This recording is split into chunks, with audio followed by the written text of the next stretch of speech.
네, 제가 생각했을 때 복습 스터디의 목적은 뭔가 아마 많은 분들이 좀 복습 스터디를 왜 하냐 하면은 뭔가 그래도 복습을 하긴 해야 되잖아. 좀 좀 공부는 해야 되잖아. 라고 많이들 생각을 하실 것 같아요. 근데 사실 원래 제 목적은 좀 그거에 가깝진 않았고 제가 생각했을 때 복습 스터디의 목적은 저희 다들 복습을 할 거 아니에요. 그, 해야겠죠. 근데 이제 모든 파트를 엄밀하게 보기가 좀 힘들어요. 저도 좀 그렇게 좀 심한데 하나하나에 왜 이런 거에 집착하고 그리고 사실 이런 저희가 배우는 모든 방법들이 거의 웬만한 게 다 하나하나가 논문이 존재한단 말이죠. 엄청 중요한 발견들인 거. 그거 하나하나를 다 논문을 파보고 이런 거는 사실상 시간상으로 불가능하죠. 그러니까 좀 다 하기가 힘든데 그래서 저희가 다 복습을 하되 각자가 파트를 분배를 한다면은 각자 파트마다 좀 내 파트는 좀 더 파가지고 다른 뭐 사람들이 조금 이해는 했겠지만 난 이걸 좀 더 고민해봤고 이거 내가 뭐 이거까지 더 알아봤고 왜냐면 이거에 대해서 이건 좀 뭐 생각을 해봤는데 좀 잘 모르겠다. 근데 어떤 점은 좀 잘 모르겠다. 이런 좀 의견을 공유하는 시간이 필요하다 생각했거든요. 어떻게 보면 약간 토론? 토론하는 그런 게 필요하다 생각했는데 물론 뭐 복습을 강제하는 역할도 존재하겠죠. 근데 이제 제가 생각했을 때는 뭐 그런 토론 그리고 같은 내용을 이해했더라도 같은 내용을 잘 이해했더라도 이제 서로 바라보는 관점이 좀 다를 수가 있고 그리고 뭐 이해 내가 못한 부분은 뭐 다른 사람 잘했을 수도 있고 뭐 그런데 근데 약간 지금 뭐 이해는 합니다만 몇몇 분들은 약간 어 뭐랄까 약간 과제 제출하는 것처럼 하긴 했어요 복습을 그래서 이제 커트라인 딱 몇 시까지 하기로 했으면은 그때까지 막 짜가지고 그냥 툭툭툭툭 올려놓고 저 복습했습니다 하는 식으로 운영이 되는 것도 있는 것 같아요. 근데 이제 전 그건 좀 왜냐면은 일단 그런 식으로 커트라인 맞춰서 저 복습했습니다 하는 사람들 보면은 일단 대부분 제대로 이해를 잘 못하죠. 왜냐면 그렇게 설명할 수 있게끔 뭔가를 해야 이해를 좀 깊이 하고 그게 될 텐데 그렇게 막 했습니다 하고 제대로 한 경우가 아마 잘 없을 거라고 저는 생각을 해요. 그리고 또 말이 좀 두서없는데 좀 이해를 좀 해주세요. 근데 또 그렇고 그러니까 지금 모든 조가 제가 노션을 활용해서 스터디를 운영을 하고 있는 걸로 알고 있어요. 근데 이제 노션을 기본으로 하고 그리고 이제 비대면이나 대면으로 만나서 얘기하는 조들도 있는 것 같고 노션으로 하는 조만 있는 것 같기도 하고 뭐 그런 것 같은데 그러면은 이제 만약에 대면 비대면을 만나서 이야기해서 공유하는 게 핵심이다. 그러면 노션 그렇게 열심히 정리 안 해도 돼요, 사실. 왜냐면 적당히 정리해 놓고 그때 만나서 얘기를 많이 하면 되니까. 근데 만약에 본인 조의 그 핵심이 노션을 정리해서 그걸 공유하는 게 핵심이다. 그러면 적어도 저는 노션에 말이 되게 많아야 된다 생각해요. 말이. 캡처 사진이나 공식이 많은 게 아니고 말이 많아야 된다 생각해요. 이게 저희가 다른 사람들한테 내 파트 내가 좀 더 열심히 공부한 거를 설명해 주기 위한 건데 그럼 이제 뭐 당연히 말이 많아야겠죠. 네. 그 복습을 좀 그러니까 관점을 약간 그런 거를 쓴다 하면은 어 복습을 좀 대충 했지만 뭐 아직 긴가민가한 사람들한테 이 내용을 어떻게 설명할까를 관점으로 뭔가 그 글들을 써나가야 된다 생각해요. 그래서 좀 약간 하나 가면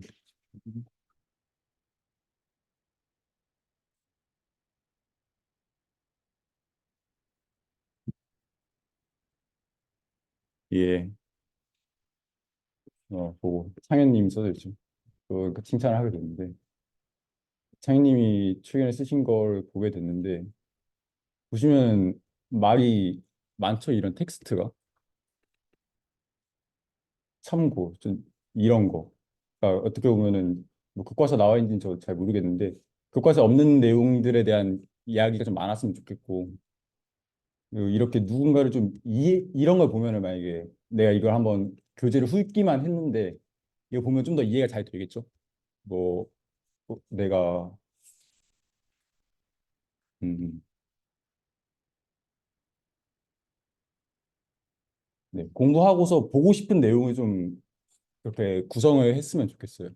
근데 이제 안 그런 분들도 계신 것 같고, 뭐 바쁘니까 그때그때 툭툭툭툭 가시는 분들도 있는 것 같은데, 네, 적어도 노션 공유가 만약에 핵심이라면은 그, 네, 그런 식으로 말 많이 해서 모두에게 설명하는 쪽으로 그렇게 했으면 좋겠습니다. 뭐 그건 개인적인 바람이었고, 그래서 뭐 어떻게 할 거냐 하면은, 음, 뭐 뭔가 뭐 한다기보다는 그 좀 잘 안 되고 있는 조에 한해서는 이제 복습 스터디 조장하고 얘기를 해봐서 좀 더 진행 계획이나 이런 거를 방안을 좀 더 구체화를 시켜서 이렇게 진행을 좀 해보는 걸로 하겠습니다. 그래서 이제 뭐 만약에 해당되시는 조는 좀 복습 스터디 조장이 시키는 거 좀 요구하는 거 좀 잘 따라주셨으면 좋겠어요. 네, 이렇게 잠깐 네 그런 소개를 해봤습니다. 네, 여기까지 하고 이번에 세션 같이 네, 진행할게요.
자주차 발제 시작하도록 하겠습니다. 네, 저희 이번 주제는요, Linear Models for Classification이라고 해서 저번 주에 배웠던 것처럼 리니어 모델을 사용할 건데 이제는 리그레션이 아니라 분류를 하는 작업에서 어떻게 쓰이는지를 볼 겁니다. 그래서 내용은 크게 이렇게 5개로 나눠져 있는데요. 첫 번째는 네, 그 내용들이 각각 무슨 내용이냐면 어, 네, 그 전에 클래시피케이션에 대해서 간단하게 먼저 얘기를 하고 넘어가겠습니다.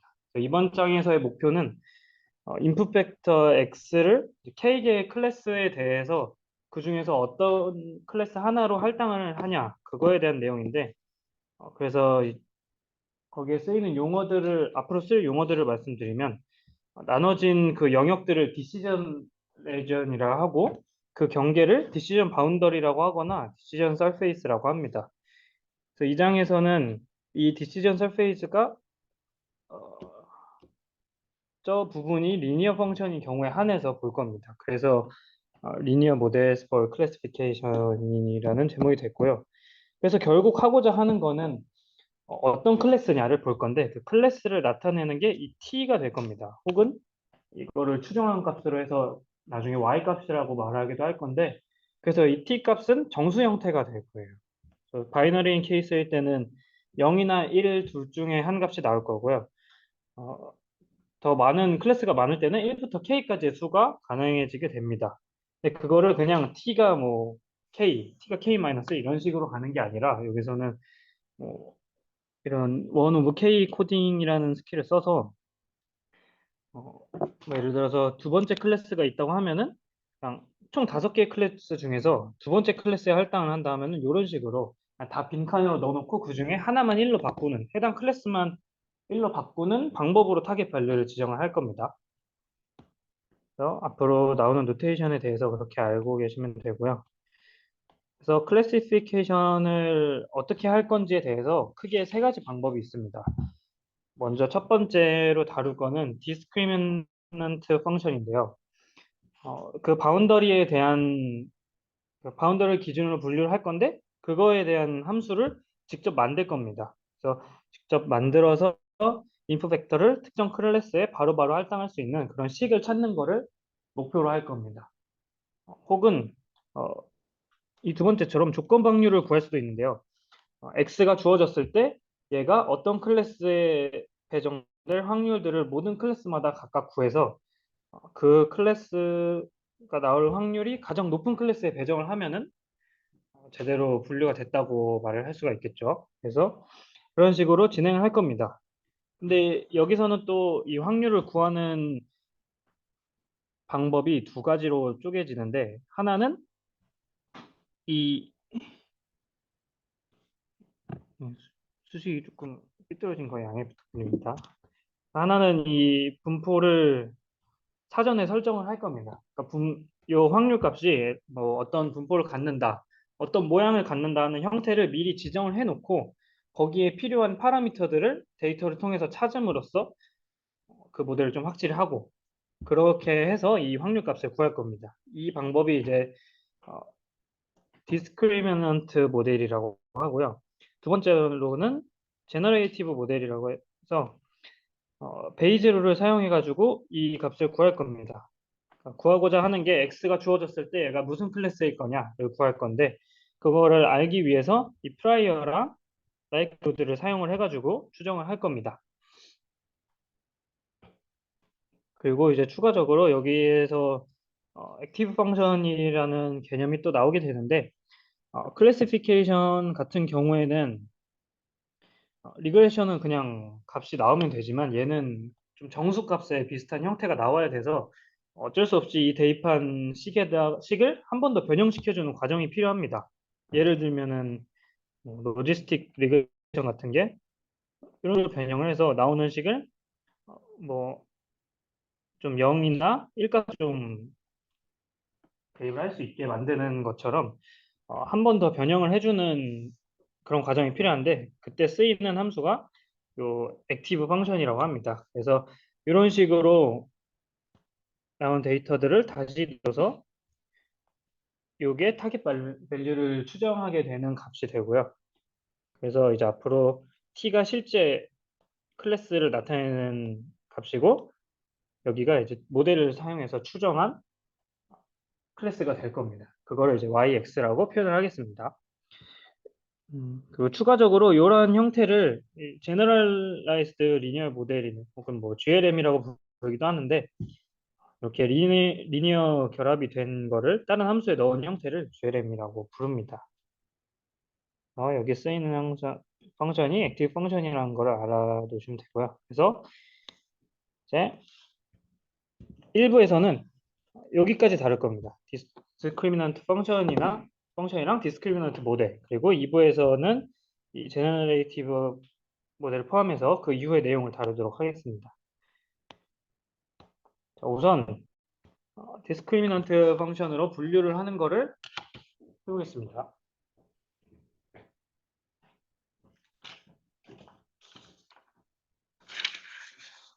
우선 간단하게 바이너리 케이스일 때 먼저 보겠습니다. 바이너리 케이스일 때는 여기서 말한 이 yx이 0 이하냐 이하냐에 따라서 그 클래시피케이션이 거의 되게 됩니다. 그래서 여기 보이는 이 빨간 선이 디시전 바운더리인데 얘가 y 값이 0이 나오는 그런 선이고요. 그걸 기준으로 위로 가면은 뭐 클래스 1, 밑으로 가면은 클래스 2 이런 식으로 분류를 진행하게 됩니다. 음, 그래서 결국 목적은 보시면은 이 웨이트가 요 디스크리미넌트 펑션의 수직이게 되는데 그래서 결국 웨이트를 찾게 되면은 이 펑션을 찾은 거나 마찬가지입니다. 정확히는 이 펑션을 찾기 위해서는 이 펑션의 기울기 혹은 뭐 오리엔테이션이 필요하고 거기에 대한 또 로케이션, 원점에서 얼마나 떨어져 있는지 그 두 개를 알면은 펑션을 찾았다고 볼 수가 있는데 그래서 일단은 이 W를 찾고 그 다음에 로케이션을 찾도록 하겠습니다. 그래서 이거를 찾기 위해서는 요 바운더리 위에 있는 점 두 개를 잡을 겁니다. 그래서 점 두 개가 하나는 XA, 하나는 XB라고 했을 때 이 두 개를 이은 거에다가 수직이 되는 벡터를 웨이트라고 잡으면 되겠죠. 이거에 대한 좀 구체적인 내용은 서머리에도 담기겠지만 거기에 담긴 내용을 보면은 요게 0이 되는 값이 나오게 됩니다. 얘가 바운더리 위에 있는 점이라고 가정을 했을 때 이 값이 0이 되게 됨으로써 요거랑 수직이게 웨이트가 나온다. 그래서 웨이트를 찾으면 오리엔테이션을 알 수가 있다. 그런 식으로 진행이 되게 됩니다. 거기에 이제 또 증명은 생략을 했지만 추가적으로 요 로케이션이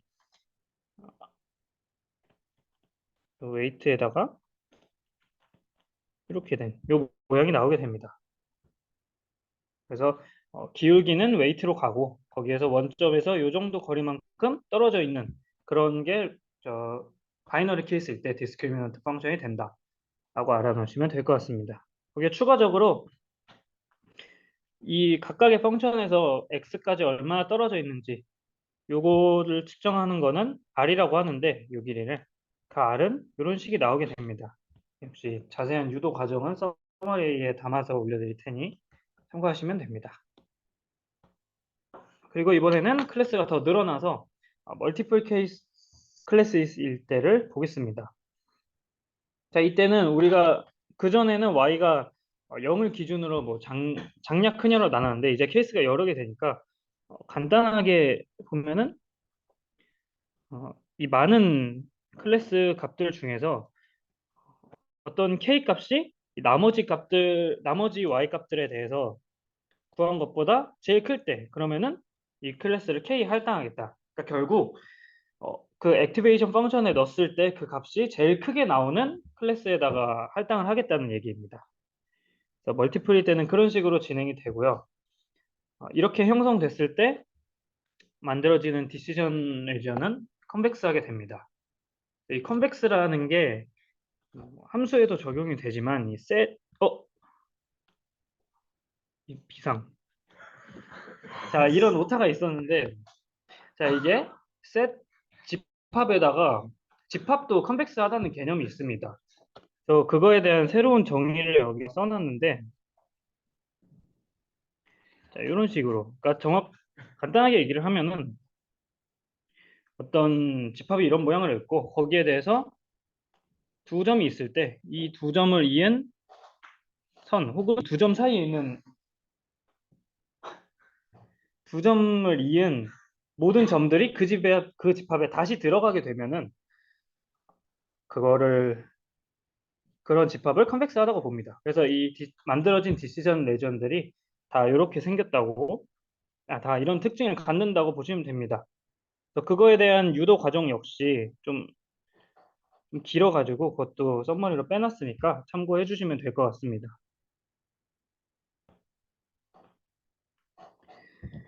그러면은 이 클래시피케이션에 대해서 크게 세 가지 방법론으로 접근을 할 건데 여기에서는 리스트 스퀘어 방법이 있고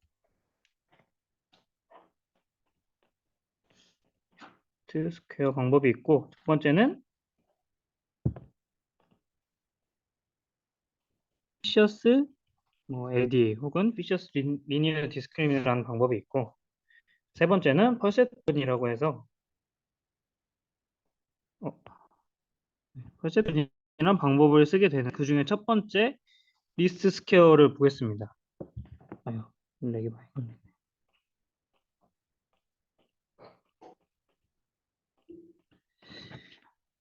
그래서 이거는 리스트 스퀘어는 그냥 저희 지금까지 계속 회계할 때도 많이 했던 것처럼 결국 썸 오브 스퀘어를 에러로 넣고 그게 최소가 되는 웨이트를 찾겠다. 그런 식으로 접근을 해주시면 됩니다. 그래서 원래 저희가 이런 식으로 y 값을 구성을 했었는데 그러니까 액티베이션 펑션이 그냥 제일 간단한 심플 리니어라고 봐서 그냥 액티베이션 쉬운 게 이 모양이라고 보시면 됩니다. 그래서 여기 얘를 앞으로 이런 식으로 표현을 할 겁니다. 얘는 그냥 행렬 형태로 표현을 한 건데 어, 그냥 요거를 행렬 형태로 하나로 합치기 위해서 더블 웨이트에다가는 요거 그냥 합쳐주고 x에다가는 요걸 합쳐서 두 개 그냥 행렬 곱했을 때 요식 나오게 만들어준 거라고 보시면 됩니다. 그래서 저거를 이렇게 틸다를 붙여서 쓸 거고요.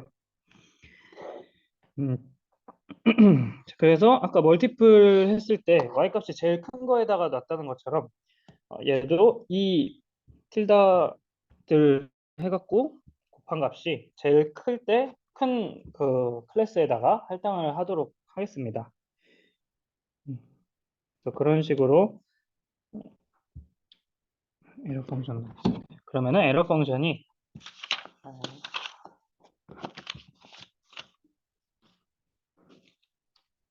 다들 아시는 좀 익숙한 모양이지만 다시 한번 보면 분의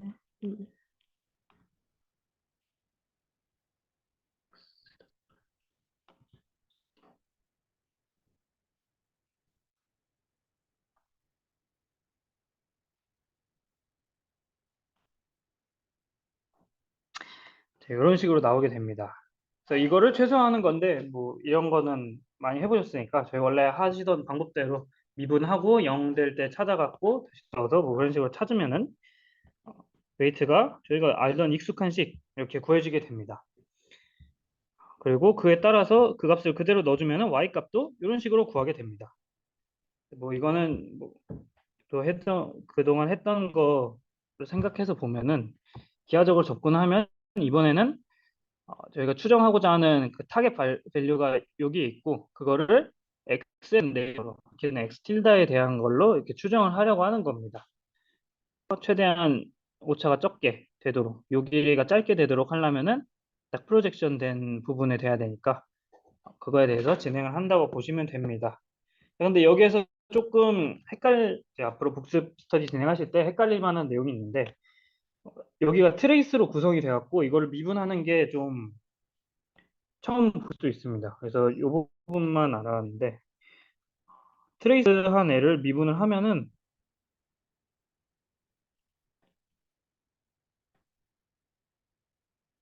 앞에 있는 거에 트랜스포트가 된다고 합니다. 그래서 미분하실 때 이것만 참고해서 하시면은 같은 식을 얻으실 수 있을 겁니다.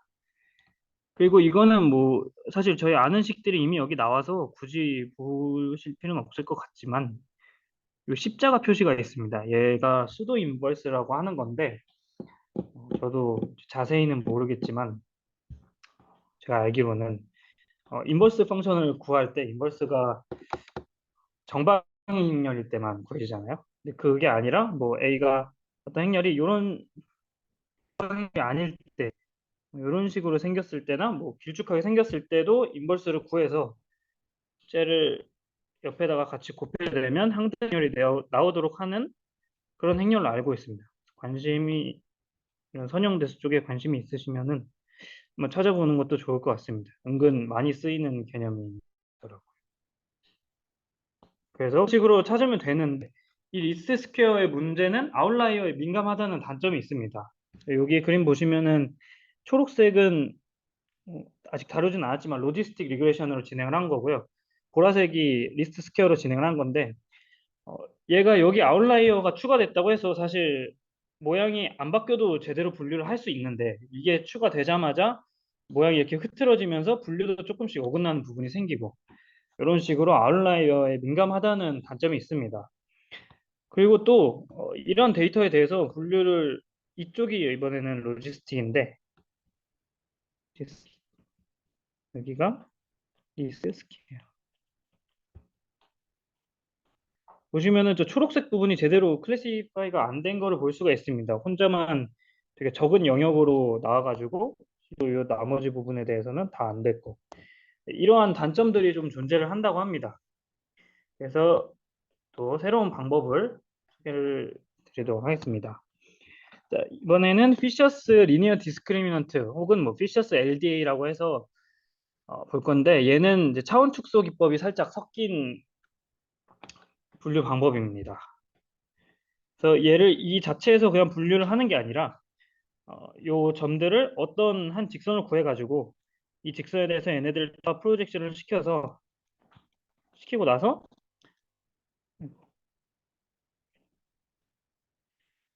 여기에서 이렇게 분류를 진행을 하도록 하겠습니다. 이렇게 하겠다는 방법론입니다. 근데 보시면 알겠지만 이 뒤에 부분이 좀 더 겹치는 부분이 없어서 분류가 좀 깔끔하게 되고 앞에 부분은 겹치는 부분이 좀 많아서 분류가 좀 잘 안 됐다고 비교적 잘 안 됐다고 볼 수가 있는데 자 그러면은 이거를 어떤 식으로 해야지 이렇게 할 수 있는지 그거를 알아보도록 하겠습니다. 이 피셔스 LA의 아이디어는 크게 두 가지입니다. 집단 내 분산. 그러니까 얘네를 프로젝션을 시키긴 할 건데 어느 방향으로 프로젝트 시킬 거냐면 이렇게 분류를 했을 때 여기 얘네들의 분산이 좀 적게 좀 잘 뭉치게 되는 방향이면서 동시에 maximize the separation between projected class. 그러니까 여기서 프로젝트된 애들의 인을 구해서 그 차이가 가장 크게 그러니까 둘 집단 간의 차이는 벌리면서 집단끼리는 좀 더 뭉쳐 있게 그런 식으로 프로젝션을 시킬 거란 말입니다. 그래서 이제 뭐 어떤 분은 그냥 두 개가 많이 벌어지면 프로젝션이 잘 되는 거 아니냐, 이번만 해도 되지 않냐라고 의문을 제기하실 수도 있는데 지금 이 위의 그림이 그 발레의 대표적인 예입니다. 보면은 이 길이가 보다 훨씬 긴데도 분류는 이쪽에서 더 잘 된 것처럼 하나만 고려 안 되고 두 개를 동시에 만족할 수 있도록 고려를 해줘야 됩니다. 그래서 그거를 만족시키는 함수식을 그래서 피셔스 크라이테리언이라고 제시를 하는데 지금 식을 보시면은 M1이랑 M2 얘네들은 프로젝트된 데이터들의 평균입니다. 그래서 프로젝트된 데이터들이 멀어야 된다. 그래서 이 값이 커지면 좋다. 그래서 분자에다가 놨고요. 혹은 이거를 뭐 집단 간 제곱을 했으니까 이거를 집단 간 분산이라고 볼 수도 있습니다. 그리고 이 모에 있는 거는 아, 프로젝트된 애들의 각각의 분산, 그러니까 집단 내 분산들을 더한 겁니다. 위에 집단 간, 밑에가 집단 내. 집단 내 분산은 작으면 좋고 집단 간 분산은 크면 좋으니까 그걸 한 번에 만족시킬 수 있는 통계량, 함수를 이런 식으로 만든 겁니다. 얘를 이제 멀티베리인 경우에는 이렇게 확장할 수 있고요. 여기인 게 비트윈 해서 집단 간을 나타내고 여기가 위딘 그룹 이렇게 해갖고 집단 내 분산을 얘기를 합니다. 그래서 이것도 역시 자세한 증명은 이제 참고 자료에다가 첨부를 하실 테니까 복습 스터디 하시면서 보시면 되고요. 결과는 이렇게 나옵니다. 이러한 방향으로 웨이트를 설정을 하면은 어, 어느 방향으로 프로젝션을 할지 알 수가 있다. 그래서 이 웨이트를 가지고 y 값을 이런 식으로 프로젝션을 해주면 됩니다. 그래서 이 값이 어떤 스트레스홀드를 설정을 해가지고 그것보다 크면 클래스 1, 작으면 클래스 2 이런 식으로 분류를 진행할 겁니다. 그리고 이제 추가적으로 여기서 타겟 발류를 맨 처음에 얘기했던 것처럼 이 원 오브 K 코딩을 할 건데 그렇게 하지 않고 그냥 각각의 값을 1이 아니라 이러한 숫자를 써주게 되면은 리스트 스퀘어랑 같은 결과가 나온다고 합니다. 리스트 스퀘어에서 얻었던 웨이트 식이랑. 감사합니다. 네, 그래서 얘도 차원 축소 기법인 만큼 저번에 배웠던 PCA랑 비교를 한번 해볼 건데요. 일단 얘는 각각의 데이터가 어떤 클래스인지를 미리 지정을 하고 가기 때문에 지도학습이라고 볼 수가 있습니다. 피셔는. 근데 PCA는 주어진 벡터 안에서 찾는 거기 때문에 얘는 비지도학습의 계열이라고 볼 수가 있겠고요. 이 PC의 목적은 결국 분류를 잘 하고 싶은 거기 때문에 제일 구분을 잘 할 수 있는 차원 축소를 해도 구분이 제일 잘 되는 축을 찾는 게 목적입니다. 반면 PCA는 그냥 데이터 정보를 최대한 반영하고 있는 축을 찾는 게 목적으로 예를 들어서 데이터가 이렇게 있다고 하면은 얘는 지금 클래스 개념이 없으니까 그냥 한 가지 색깔을 표현을 하면은 어, 아까 저희 집단 간 분산 같은 거를 예시로 보면은 집단 간 분산이 작으려면은 이런 식으로 프로젝션을 시켜야겠죠. 근데 PCA 같은 경우에는 이 분산이 뜻하는 게 어떻게 보면은 분산이 클수록 정보를 많이 갖고 있다. 그런 식으로 해석이 되기 때문에 분산이 가장 큰 쪽을 축으로 쓸 겁니다. 요 첫 번째 축으로 쓰고 그 다음에는 그 다음번으로 분산이 좀 큰 거. 그래서 뭐 이런 식으로 쓰고 해서 얘네들을 요 두 개의 축을 이제 새로운 축으로 나타내서 데이터를 표현해갖고 차원 축소를 하는 건데 좀 목적이 좀 다르다고 볼 수가 있습니다. 그래서 앞서 말씀드린 대로 얘는 이 두 가지를 만족시키게 진행이 돼야 되고요. PCA는 이 베리언스를 최대한 크게 하는 축으로 진행이 되도록 합니다. 이거 완전 반대라고 볼 수 있죠. 요 between, within variance 입장에서는. 그래서 이 피셔스 LDA는 이 정도로 알아놓으시면 됩니다. 그리고 마지막으로 어, 퍼셉트론 알고리즘을 소개를 드릴 건데 음, 퍼셉트론은 주어진 이 벡터를 가지고 논 리니어한 트랜스포메이션 여기서 요 파이 b 요걸로 늘 건데 요 식을 거쳐 가지고 제너럴라이즈드 모델에 다시 집어넣은 걸로 해서 y 값이 이제는 그냥 x가 들어가는 게 아니라 여기 한번 변형한 값을 넣어주게 됩니다. 그리고 추가적으로 얘는 멀티플 클래스일 때는 안 되고 바이너리에만 사용이 가능합니다. 그래서 여기서 이 액티베이션 펑션까지 나온 이 값을 플러스 1이랑 마이너스 1로 분류를 해줄 거예요. 그래서 아까는 0을 기준으로 위아래로 잘랐다고 하면은 아니면은 타겟 발류를 0이나 1로 놨다고 하면은 얘는 싹 펑션을 써가지고 플러스 1이랑 마이너스 1로 이렇게 분류를 진행을 하도록 할 겁니다. 자, 그래서 결국 목적은 이렇게 정리를 할 수가 있는데 얘가 무슨 뜻인지를 한번 해석을 해보도록 하겠습니다. 자, 요 펑션을 봤을 때 펑션에서는 요 값이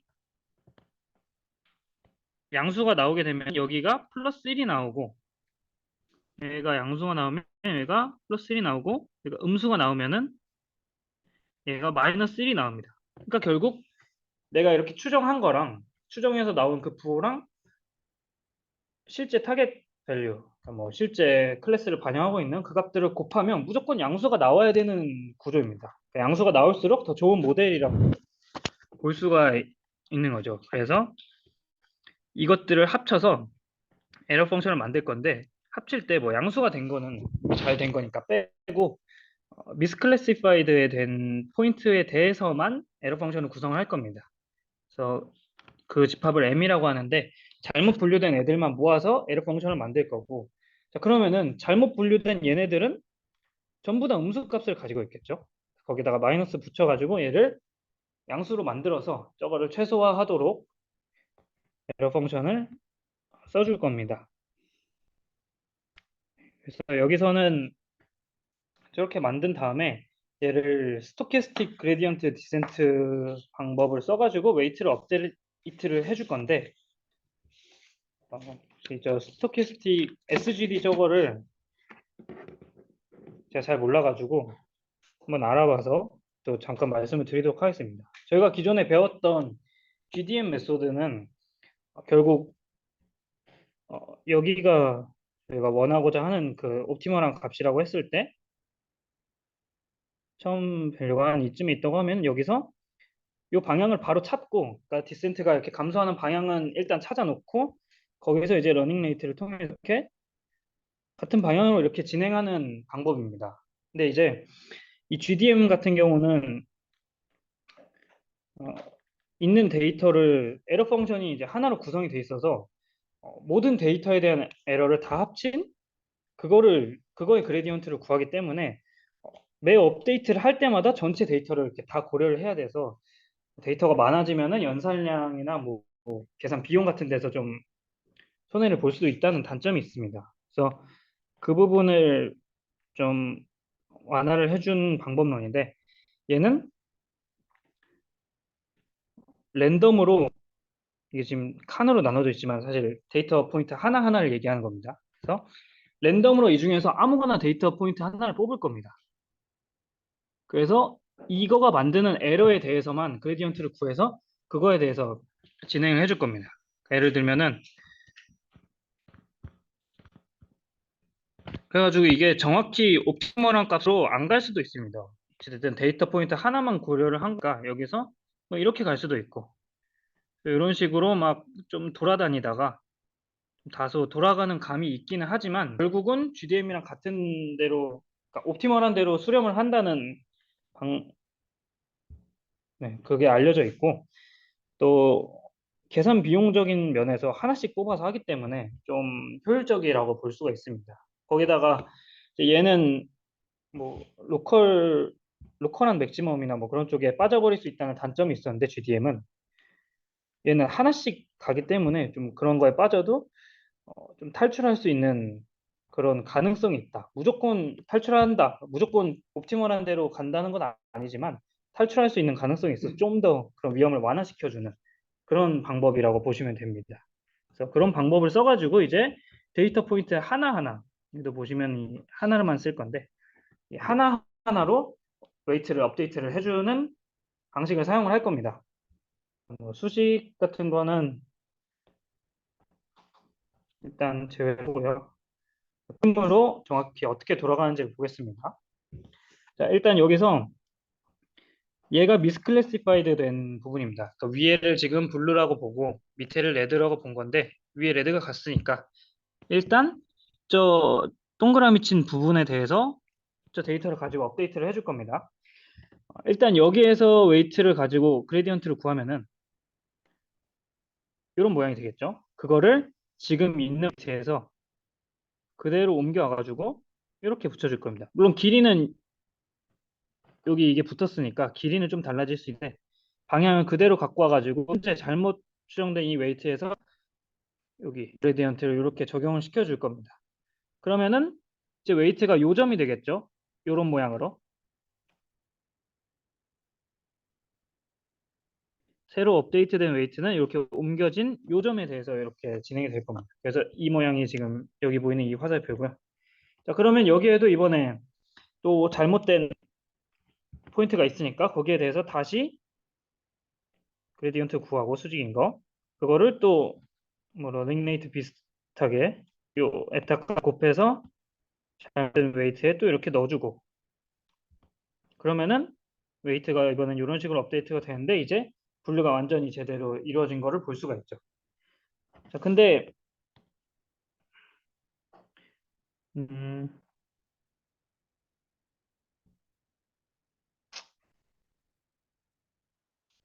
여기서 몇 가지 단점이 있다고 하면 얘는 지금 포인트 하나하나에 대해서만 진행을 하는 거기 때문에 보시면 여기서 좀 맞게 분류된 애도 이 전체 직선이 이렇게 바뀌면서 좀 제대로 분류가 안 되게 맞게 됐는데도 다시 틀리게 분류가 되는 뭐 그런 경우도 발생을 할 수가 있습니다. 근데 뭐 그거는 이제 뒤에 말씀드렸듯이 나중에 다 커지니까 무시하시면 되고요. 그래서 이 퍼셉트론 방법을 한번 해석을 해보겠습니다. 에러 펑션을 참고를 하면은 일단 얘는 뭐 방금 그림에서 말씀드렸듯이 잘못 분류된 포인트에 대해서만 진행이 되고요. 이 수식을 보시면은 이것도 수식이 나오겠지만 첨부를 해드리겠지만 이렇게 됩니다. 그러니까 결국 내가 업데이트를 한 번 더 진행을 하면은 그때 만들어진 이 값은 더 작은 값이 나온다. 저희가 에러 펑션에서 봤을 때 지금 이 모양들을 다 더한 게 에러 펑션이었는데 여기요. 아이고.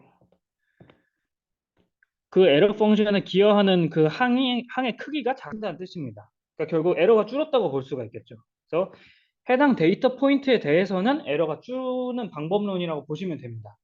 근데 이제 방금 말씀드렸다시피 이 포인트에 대해서는 줄었는데 다른 포인트가 다시 잘못 분류될 수가 있고 그럼 결국 에러는 늘어나는 거니까 이게 매 스테이지에서 전체 에러 펑션이 감소한다. 그런 식으로 해석을 할 수는 없습니다. 다만 요 퍼셉트론 컨버전스라고 해서 옵티멀한 이 선이 있다면, 정확히 분류할 수 있는 리니어한 선이 있다면, 얘는 퍼셉트론은 무조건 그 해를 찾아낸다는 그런 티어렘입니다. 그런 게 알려져 있으니까 그렇게 진행을 하면 되는데, 좀 여러 가지 단점이 많습니다. 일단 SGD를 쓴 것처럼, 그러니까 좀 느리게 수렴하는 감이 있고요. 그리고 얘가 진짜로 옵티멀한 해가 존재를 하는지 그거를 알 수가 없습니다. 근데 그걸 알 수가 없으면 얘는 클래시피케이션을 계속 할 테니까, 업데이트를 계속을 할 테니까, 이게 안 끝나도 얘가 지금 이게 느리게 수렴이 되는 건지 아니면 해가 없어갖고 못 찾고 헤매고 있는 건지 그거를 알 수가 없다는 단점이 있습니다. 그리고 또 이 선이, 디시전 바운더리가 리니어하게 되지 않으면은 이 방법으로는 해를 찾을 수가 없습니다. 그런 단점이 있고, 또 리니어로 구분해서 그런지 K가 2보다 커지는 몰티플한 케이스일 때는 잘 되지 않는다. 아예 할 수가 없다고 합니다. 네, 그래서 디스크리미넌트 펑션에 대한 내용은 여기까지고요. 이제 여기부터 제를 해주실 겁니다. 아직 1부가 끝난 건 아니고요. 네, 하나 더 남았어요. 이걸로 하게? 펜? 이걸로 봐야 되는 거 아니야? 너 거는 따로 주면 되는 그럼 그냥 이거 주는데 배터리 있잖아. 무서워. 기다려봐. 일단 1분이 끝날 때까지.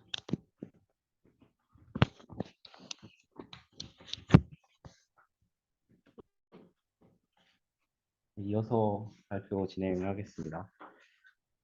저는 이제 확률론 모델 이제 두 가지가 있잖아요. 그 제너레이티브 모델하고 디스크리미네이티브 모델 그 두 개 이제 심층적으로 탐구해보고 이제 얘기해 보겠습니다. 일단 먼저 베이즈 정리식이 이제 다음과 같이 나와 있는데요. 옆에 있는 가로는 이 이미지 때문에 잘렸는데 X features, Y target 이렇게 돼 있는 겁니다. 그리고 먼저 제너레이티브 모델 같은 경우는 제 P X 바 Y에 해당하는 이제 likelihood하고 P Y에 해당하는 이제 prior의 적절한 함수 형태를 가정하고 그거에 맞는 파라미터를 이제 MLE를 통해서 추정을 합니다. 그리고 위식에 있는 베이즈 디오름을 이용해서 포스테리어를 구출해서 결론적으로 이제 클래시피케이션이 되는 모델이라고 할 수 있겠고요.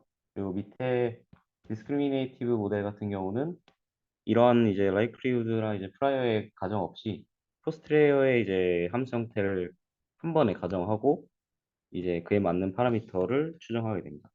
지금은 이제 개괄적으로 살펴보는 것이고, 먼저 제너레이티브 모델부터 이제 차근차근 설명해 드리면, 먼저 간단하게 이제 바이너리 케이스부터 보겠습니다.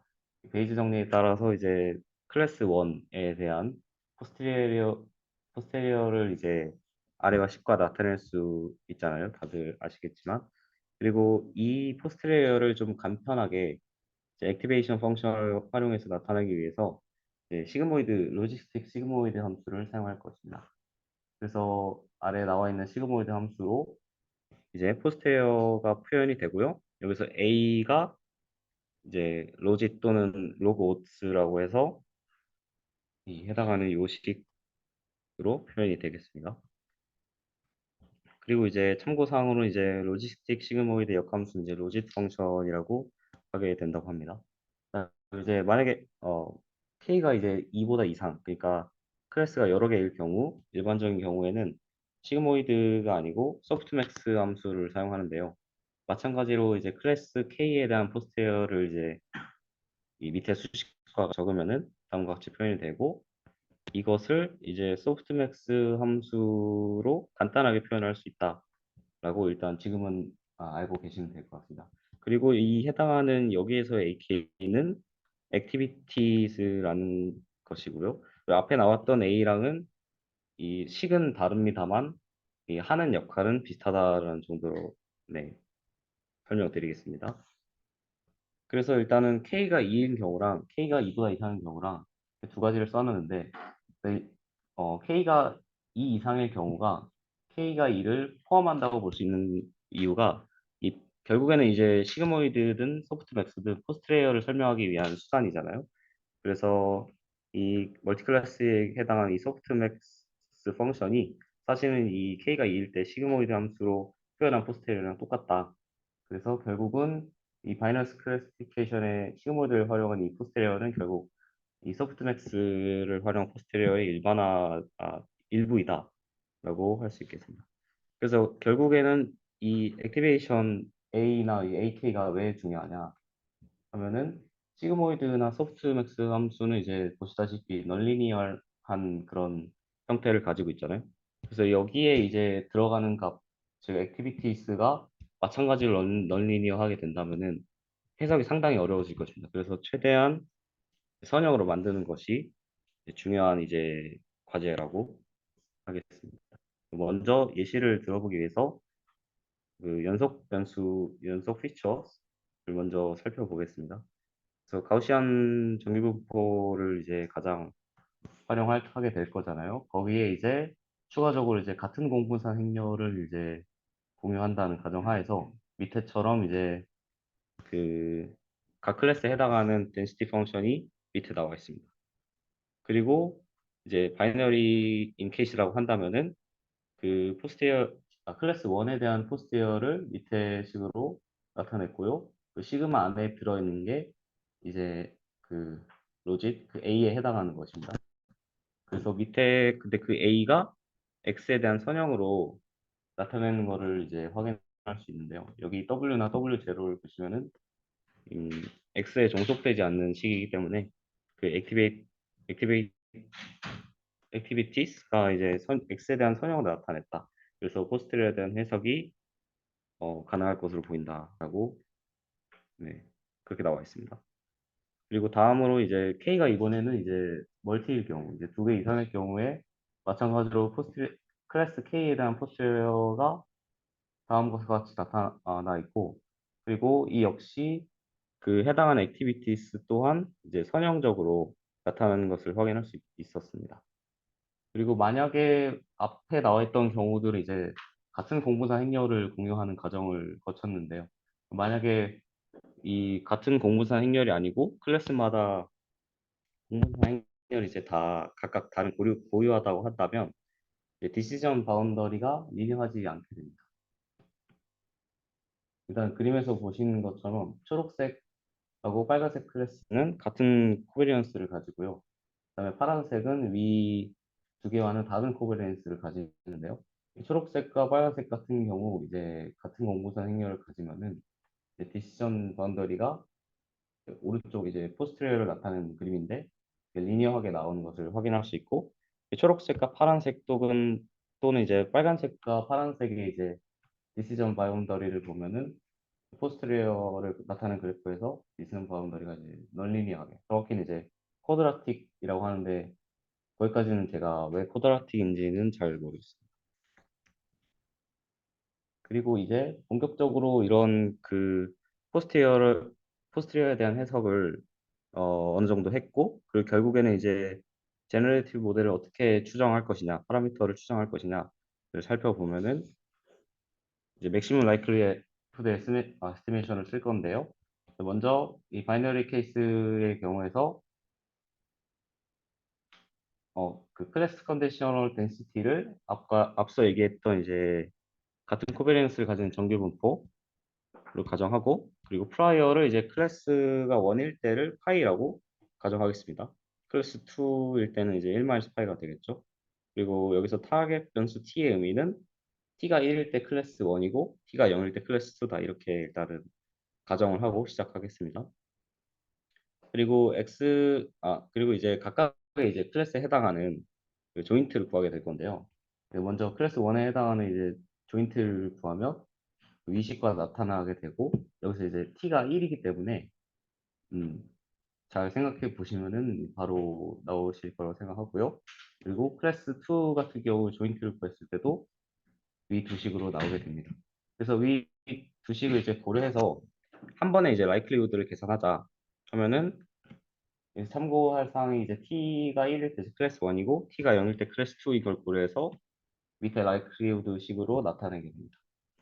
그래서 이제 저희가 이제 라이클리후드를 구했으니까 이제 맨날 이제 하던 방식대로 로그를 취하고 이제 각 파라미터에 대해서 편미분을 계산해서 그게 0이 되는 그 최저값을 찾게 될 거잖아요. 그래서 그거에 대한 그 수식 과정을 일단 배제를 하고 결론만 말씀을 드리면 그 프라이어에 대한 확률인 파이 같은 경우는 이제 클래스 1에 해당하는 데이터 포인트의 비율로 이제 추정이 됐고요.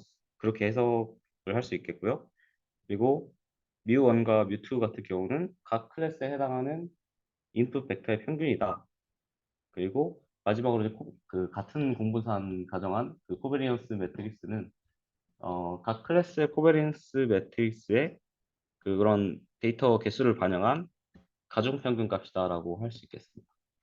보시면은 S1과 S2 그 클래스 1에 해당하는 그 데이터 포인트들에서 이제 공분산을 의미하고 있고 그거가 이제 데이터 개수를 각각의 클래스에 해당하는 데이터 개수를 고려해서 그럼 추정된 값이 공분산 행렬 시그마가 나왔다.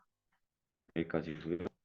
그리고 다음에 이제 디스크리트 피처. 지금까지 이제 정리분포를 가정해서 컨티뉴어스 피처를 이제 살펴봤는데 지금부터 이제 디스크리트 피처를 살펴보면은 일단 아무런 가정 없이 디스크리트 피처의 분포를 살펴보려고 하면은 매우 복잡하게 됩니다.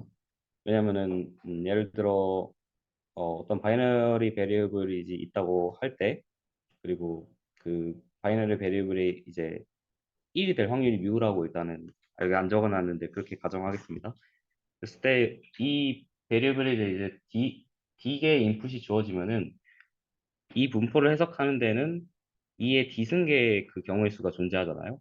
그래서 결론적으로는 이제 이 D승계의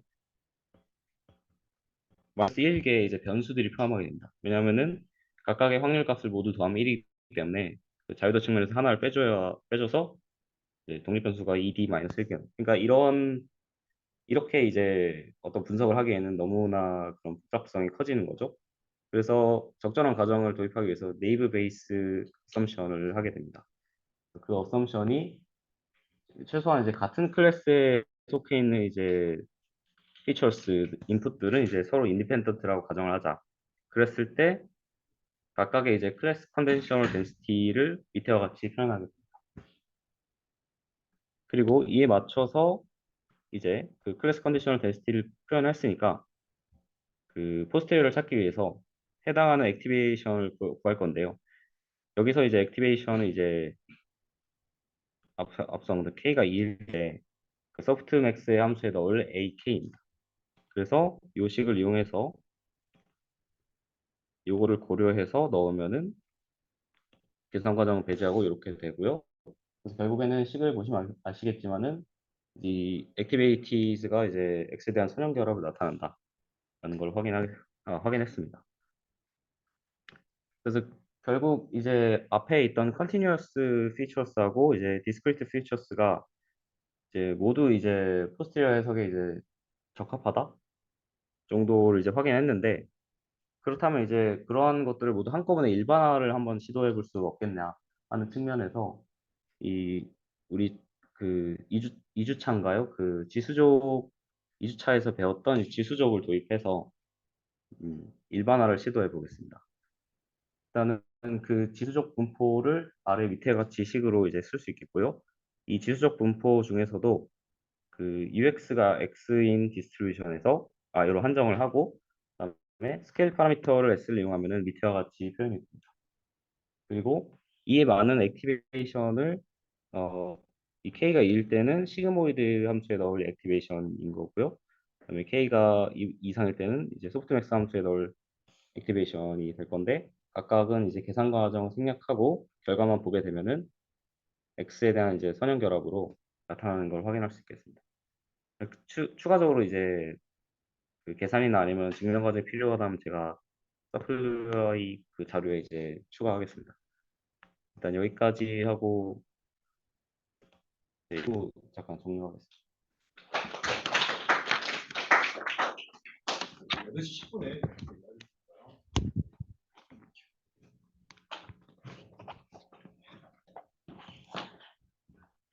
그림. 없어졌어. 네, 그 파라미터들을 그 조인트 프로버비티를 구해서 MLD를 써서 이제 추정을 하고 그 구한 파라미터들로 최종적으로는 이제 포스터리어를 도출하는 과정이 이제 제너레이티브 모델이었다고 했다면 이제 지금부터 설명할 디스크리미네이티브 모델은 이제 그러한 클래스 컨디셔널 덴시티하고 프라이어의 가정 없이 그냥 한 번에 포스티리어의 분포를 가정을 하고 그 파라미터를 다이렉트하게 도출하겠다라는 게 이제 디스크리미네이티브 모델입니다. 그래서 각각의 이 생성 원리, 그 모델 형성 원리에 따라서 이제 그 나타날 수 있는 특징을 살펴보면은 제너레이티브 모델 같은 경우 이제 데이터의 분포에 대한 이해가 상대적으로 높잖아요.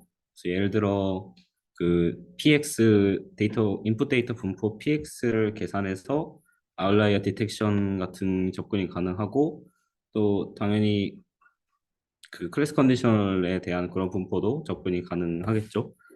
그리고 이제 만약에 이제 단점으로는 이제 라이클리후드의 가정 분포니까 여기서 말한 라이클로드는 클래스 컨디셔널 덴시티 얘기하는 겁니다. 그게 이제 가정이 실제와 다를 때 이제 예측력이 크게 떨어질 수 있습니다. 반면에 이제 디스크리미네이티브 모델을 보면 제너레이티브 모델보다 이제 데이터의 이해도가 상대적으로 부족하겠죠. 왜냐면은 포스트레어에 대한 그 가정만 있고 그거에 대한 파라미터만 추정하는 것이기 때문에 그리고 이처럼 다이렉트한 방법을 사용했기 때문에 이 파라미터의 수가 제너레이티브 모델보다는 정해져야 될 파라미터가 작다는 그런 장점이 있을 수 있겠습니다. 그리고 본격적으로 살펴보기 앞서서 일단 베이시스 펑션을 다시 한번 들고 나왔는데요. 어, 일단은 여기서 그 언급할 베이시스 펑션은 이제 인풋 x에 대해서 널리니어한 그런 변화를 통한 그런 베이시스 펑션입니다. 여기서 그림에 나와 있는 것은 이제 가우시안 베이시스 펑션이고요. 그래서 이러한 베이시스 펑션이 왜 디스크리미네이티브 모델에 이제 사용이 되는지를 설명을 할 텐데 일단은 오른쪽 그림을 보시면 일단 왼쪽 그림이 이제 x축이 x1 인풋 데이터의 x1이고 그 y축이 인풋 데이터의 x2인 게 왼쪽 그림이고요. 그 오른쪽 그림은 이제 그 가우시안 베이시스 펑션을 적용을 해서 그 x축이 파이 1, y축이 파이 2 이렇게 생긴 공간입니다. 그래서 왼쪽 공간 인풋 데이터 공간이 왼쪽 공간부터 보면은 그 초록색 그 선들이 있잖아요. 그 선들은 이제 그 베이시스 펑션하고 그거 이제 중심점을 이제 나타내는 것입니다. 그리고 검은색 선은 이제 그 디시전 바운더리가 되는데요. 그러니까 여기서 만약에 이제 그 왼쪽 인풋 데이터 공간에서 그 선형 클래시피케이션을 한다고 하면은 어떻게 선형을 해도 그렇게 딱 봐도 제대로 된 클래시피케이션이 안 될 것 같잖아요. 그래서 이러한 점을 보완하기 위해서 베이시스 펑션을 도입을 하고 그다음에 베이시스 펑션의 공간으로 오른쪽으로 넘기게 되면은 선형적으로 그 디시전 바운더리가 형성이 되면서 클래시피케이션이 되는 것을 확인할 수 있겠다. 그래서 이러한 베이시스 펑션을 활용해서 디스크리미네이티브 모델을 이제 구현할 수 있는 것입니다. 근데 한편으로는 이제 이러한 널리니어 베이시스 펑션이기 때문에 그 클래스 컨디셔널 덴시티의 그런 뭐라고 설명해야지? 그런 겹칠 수 있는 부분이 존재합니다. 그래서 이런 부분이 많이 겹치게 된다면 그 모델 예측성이 좀 떨어질 수 있는 그런 가능성이 있잖아요. 물론 프라이어도 참고를 해야 되겠지만은, 근데 다만 이제 이러한 베이시스 펑션을 사용하는 큰 이유 중 하나가 이제 이런 포스트레어를 다이렉트 계산하는데 큰 도움이 돼서 제너레이티브 모델보다는 이제 디스크리미네이티브 모델에 이제 유용하게 사용된다라고 할 수 있겠습니다. 다음은 이제 디스크리미네이티브 모델에서 사용되는 로지스틱 리그레션인데요. 일단 간단한 경우부터 살펴보기 위해서 바이너리 클래스부터 살펴보면은 앞서 똑같은 정의를 사용해서 이제 포스트리어를 그 시그모이드 액티비티 펑션에 이제 베이시스 펑션의 리니어 컨비네이션을 씌운 그 밑에 식같이 나타나게 됩니다. 그래서 이 포스트리어에 기반해서 이제 전체 데이터셋에 대한 이제 라이클리후드 펑션을 이제 구현하면은 다음과 같은 식이 나오고요.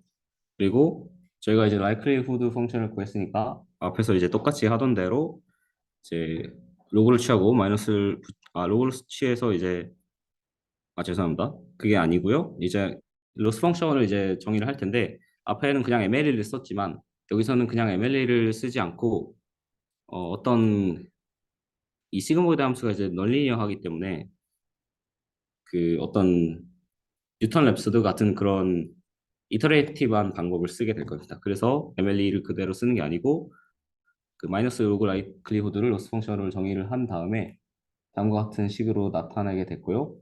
그리고 해당 로스를 이제 크로스 엔트로피 에러 펑션이라고 합니다.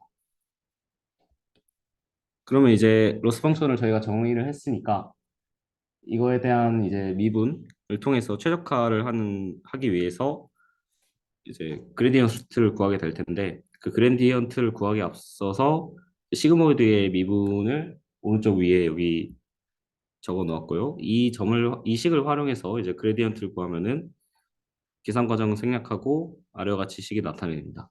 그래서 이 식을 잘 살펴보면은 이 식에 대한 해석이 n번째 데이터에 대한 그레디언트에 대한 기여는 그 예측값과 실제값, 그러니까 이게 예측값이고요. 이게 실제 값이 되겠죠. 이거에 대한 거를 이거 차이에다가 이제 저희가 모델 구현한 이제 베이시스 벡터를 곱한 만큼이 된다. 그래서 이 형태는 사실 그 로스 펑션 로스 펑션을 이제 그 선형회귀 분석에서 로스 펑션을 쉽게 MSE로 그냥 얘기를 하잖아요. 그거에 관련된 그 식으로 그레디언트를 구했을 때도 이 유사한 식이 나옵니다. 이 점이 왜 이렇게 되는지는 후에 나중에 이제 일반화가 이루어질 예정입니다. 그리고 다음으로 이제 봐야 될 것은 이러한 로지스틱 리그레션은 앞에서처럼 그냥 MLE를 쓸 수가 클로스폼 솔루션이 없어서 MLE를 그냥 쓸 수가 없고 그냥 이터레이티브한 방법론이 도입이 될 수 있습니다. 그래서 저희가 가장 잘 아는 그런 방법론으로 뉴턴 랩슨 메서드를 사용할 수 있겠는데요. 식은 이제 추가적인 설명 안 하고 아래와 같고요. 그다음에 여기 H는 이제 헤시안 매트릭스로 이제 로스 펑션의 각 파라미터에 대한 2차 미분항으로 구성됩니다. 그 앞에서 자주 나왔던 이제 그레디언트 디센트하고 좀 다른 점은 얘는 이제 러닝 레이트 같은 그런 파라미터가 없고 이 함수 자체 특성 내에서 그런 최적화를 진행할 수 있게끔 하는 방법론입니다. 그래서 우선 선형회귀 모델의 경우에 대부터 이 방법론을 적용해 보면은 그레디언트와 헤시안 매트릭스를 다음과 같이 계산할 수 있겠고요. 그래서 요 그레디언트와 헤시안 매트릭스를 구한 거 가지고 이제 위식에 집어넣는 거죠. 그러면은 다음과 같은 이제 클로스 폼 솔루션이 존재합니다. 사실상 이런 클로스 폼 솔루션이 존재한다는 것은 이터레이티브한 방법을 쓸 이유가 없는 것이죠. 그래서 반면에 이제 로지스틱 리그레션 같은 경우에 그레디언트 헤시안을 그 앞에 과정에서 아니지 그레디언트만 구했네요. 그레디언트만 구한 게 나와 있고 그다음에 헤시안 또한 구해서 적어놓은 수식이 위 두 수식입니다. 그래서 마찬가지로 이제 그 뉴턴 레슨 메소드에 적용을 할 텐데 여기서 이제 봐야 될 것이 이 헤시안 매트리스에 정의되는 이 R 매트리스가 그 구성 요소들을 보시면은 이제 YN이 되잖아요. 여기서 YN은 그 포스티어를 의미하는데 그게 이제 그 모델 파라미터 W에 의존하는 값이기 때문에 그래서 결과적으로 이제 설명이 좀 기네요. 일단 다시 이 그레디언트하고 이제 헤시안 매트릭스를 뉴턴 랩선 메서드에 적용을 해서 나온 그 솔루션이 펜이 왜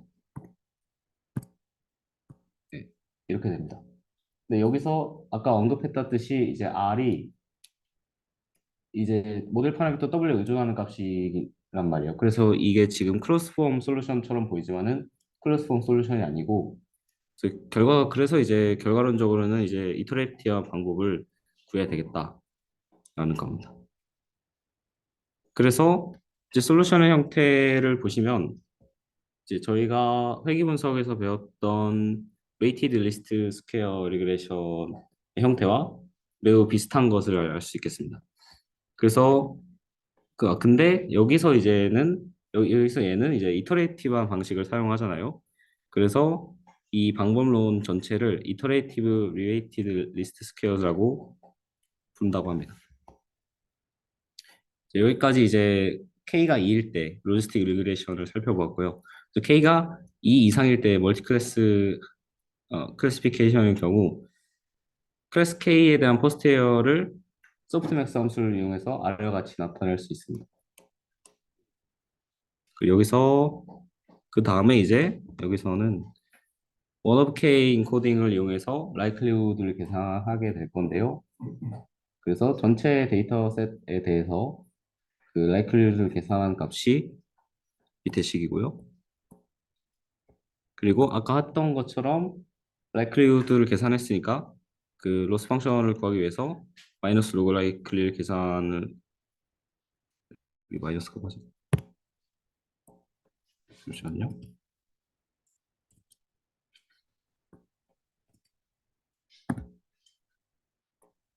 n이 안 나오네.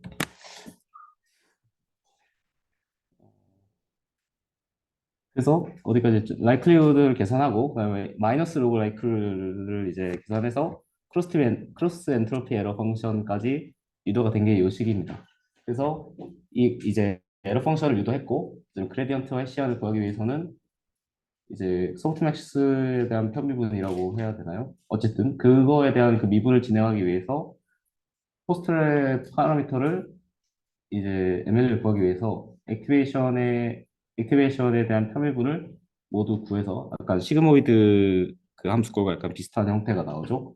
그래서 일단은 자전거를 생략하고 이제 에러 펑션의 그레디언트, 에러 펑션의 헤시안 매트리스가 아래와 같이 나와 있고 그리고 요 두 개를 이제 이 두 개를 이제 뉴턴 랩선에 그대로 넣는지는 저도 잘 모르겠습니다. 아마 어쨌든 어떤 이터레이트한 반복 로드를 사용을 해서 결론적으로 최저값을 찾아내는 과정을 거치게 될 것으로 보입니다.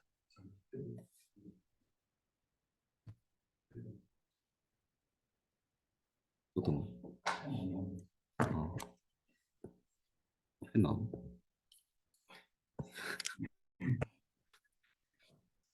계속하겠습니다. 네, 그래서 지금까지 이제 살펴본 게 이제 디스크리미네이티브 이제 모델에 대한 내용이었고요. 이 추가적으로 이제 아까 언급했던 그 써놨어야 되는데 요 이제 에러 펑션에 대한 그레디언트가 이 예측값과 실제값의 차이인 이 에러하고 그 베이시스 벡터를 곱한 만큼이 되는 그거에 대한 일반화를 좀 시도해 보겠습니다. 그래서 다시 이제 지수적 분포에 대한 그런 내용을 가지고 와서 타겟 바리애블 t에 대한 지수적 분포를 밑에와 같이 쓸 수 있겠고요. 그리고 이 밑에 있는 t에 대한 조건부 평균을 다음과 같이 나타낼 수 있습니다. 그 이 식은 이제 저번 2주차 세션에 2.226인가 요 수식에 나와 있는 내용으로 알고 있습니다. 그리고 그 이 조건부 평균에 대한 식을 봤을 때 저희가 이제 에타하고 이제 y에 대한 어떤 그런 관계가 있음을 확인할 수 있겠고 이를 이제 밑에처럼 이제 관계가 있다 정도로 이제 정의를 한 것이죠. 그리고 로그라이클리후드를 구하면은 이제 밑에 식처럼 이제 형성이 되고요. 예, 이제 로그라이크를 구하고 이제 모델 파라미터 W에 대해서 그레디언트를 구하면 이제 밑에와 같이 나오게 됩니다. 여기서 이제 링크 펑션이라는 게 사용이 되는데 얘는 이제 액티베이티브 펑션이 F였잖아요. 그래서 링크 펑션은 F 인버스를 의미합니다. 그래서 이 링크 펑션을 F 인버스 링크 펑션을 이제 아까 얘기했던 그 흑사인가? 파이 y라고 하면은 이제 이러한 수식이 나와서 이 수식이 나올 거고요. 그리고 이거가 아니고 FA는 뭐 이게 좀 더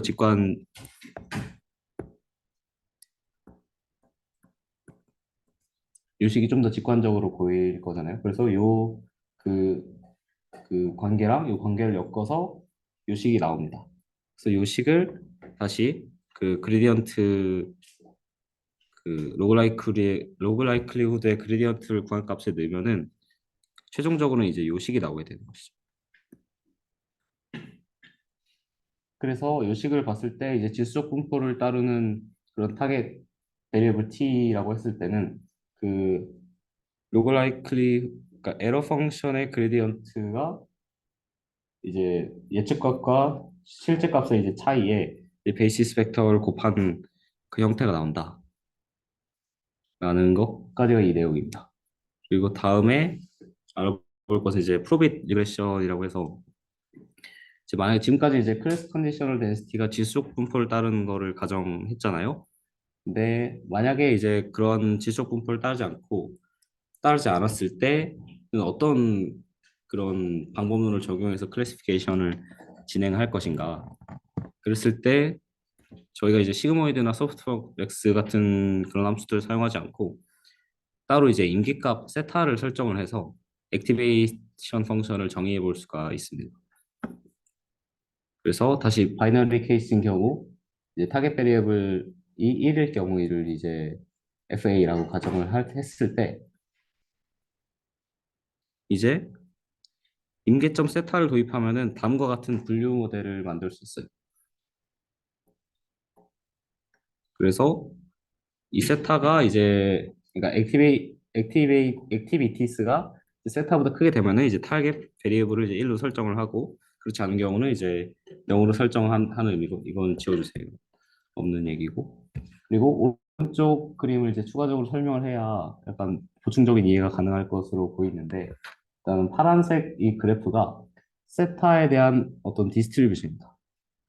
거기서 세타를 이제 세타가 이제 가져와서 이제 p 세타를 따를 때 이제 액티베이션 펑션은 세타 확률 분포의 CDF에 해당한다라고 나와 있는데 여기서 이 빨간색 그래프가 액티베이션 펑션에 해당하게 됩니다. 그래서 예를 들어 이 세타가 초록색 값으로 설정이 되었다고 했을 때 세타가 아니죠. A죠. A가 초록색 값으로 설정되었을 때 그거에 대한 액티베이션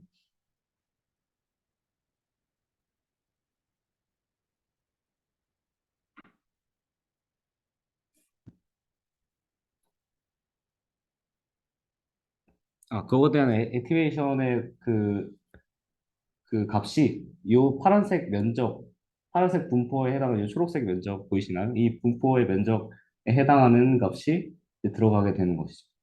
그래서 이런 식으로 이제 액티베이션 펑션을 이제 설정할 수가 있다라고 보시면 되겠고요. 그래서 이제 예를 들어서 이제 p 세타가 방금과 같은 이제 가우시안 믹스처가 아니고 그냥 가장 간단한 표준 정규 분포라고 했을 때 그랬을 때 저희는 액티베이션 펑션을 이제 저희가 아는 그 표준 정규 분포의 큐뮬리티브 덴시티 펑션으로 액티베이션 펑션을 사용할 수가 있는 거죠. 그래서 이때 그 펑션을 이제 프로빗 펑션이라고 부르고요. 시그모이드와 유사한 개형을 가지게 됩니다. 그리고 참고사항으로 이제 그 P 세타가 그 일반적인 정규 분포일 때도 이제 그러니까 정확히는 이제 프로빗 펑션의 이제 그래프 개형이 크게 달라지지 않아요. 왜냐하면은 이제 모델 파라미터의 더블에 대한 선형 결합이라고 되어 있는데 이 부분은 제가 정확히 이해를 하지 못해가지고 후에 나중에 서플리멘터리 자료가에 추가할 수 있으면 그때 추가를 하도록 하겠습니다. 그래서 이 앞에 나와 있던 이제 프로빗 펑션에 이제 에러 펑션을 도입하면은 밑에와 같이 나타낼 수 있다. 또 참고사항으로 이제 알아두시면 좋겠고요.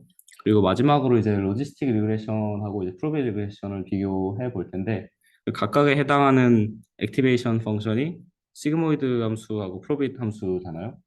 그래서 약간 비슷하게 보긴 하지만은 프로빗 함수가 이제 꼬리 부분에서 좀 더 가파르게 감소하는 것을 확인할 수 있겠습니다. 그래서 이에 대한 해석으로는 이 프로빗 리그레션이 로지스틱 리그레션보다는 보다 이제 아웃라이어 더 민감한 그런 리그레션이 되겠다라고 해석을 하게 되겠습니다. 저는 여기까지입니다.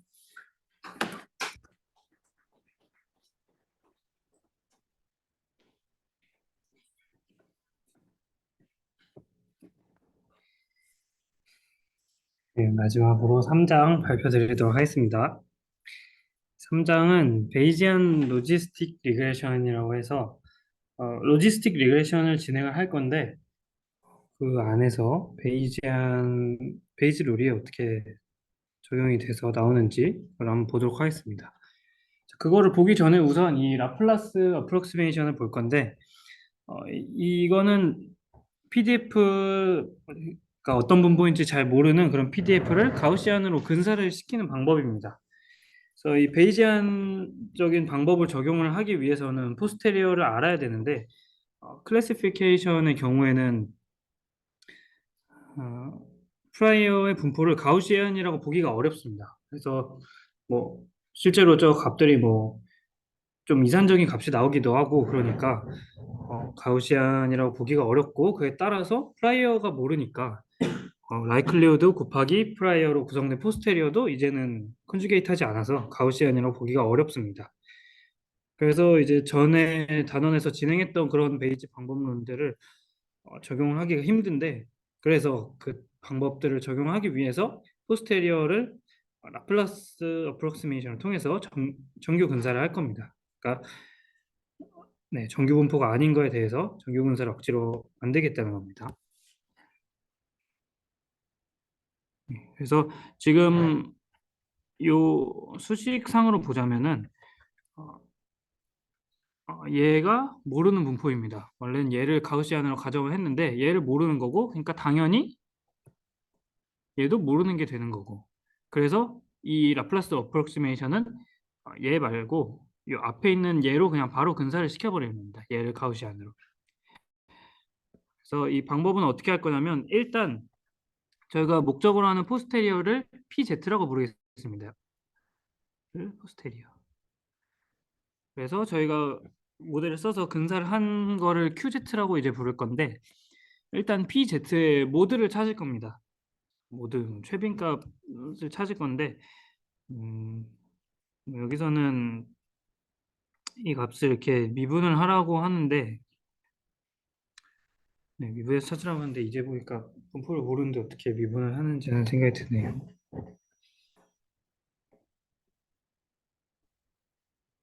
네, 아무튼 분포는 아는데 이제 가우시안이 아니어서 적용이 안 될 때, 뭐 그럴 때 쓰는 것 같습니다.